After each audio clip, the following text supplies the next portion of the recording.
السلام عليكم. فيديو اليوم هبطته مؤخر ماضي ساعة متاع الليل.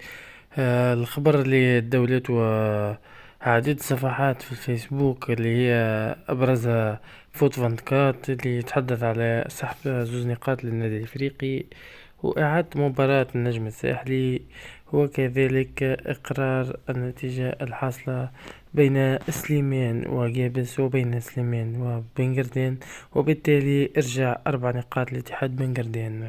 خبر جاء يعني بعد خسارة الترجي، هذا ما بين اللي يخدموا في الرابطة من محبي الترجي الرياضي التونسي جاتهم وجيعة بخروج الترجي أمام سان داونز.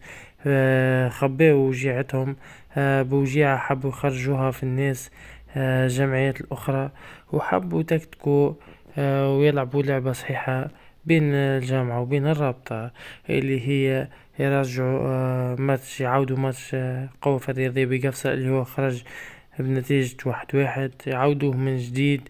وبرشا حكايات وبرشا خبابات خرجت وبانت في الكرة التونسية، وفيديو هذا نحكي فيه بالرسمي خاطر فضايح باش يوصل طول العالم، الصحافة العالمية، وباش يتشهر خاطر بالرسمي البطولة التونسية عار ومعاش تلعب ومعاش فيها كورة، بغض النظر عن حبي النادي الفريق.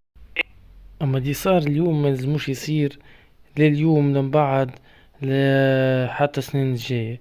برسمي لازم يصير تنقيح في مكتب الرابطة، ويكونوا ناس محايدين باش تولي كورتنا نظيفة وكورتنا باهية، ونكملوا خويا على المستوى الافريقي ونتحسنوا ونتطوروا. هذاك علاش عنا فريق بركة ينافس على المستوى الافريقي، وحتى الفريق اللي ينافس معاش ينجم حتى يفوت الربع نهائي.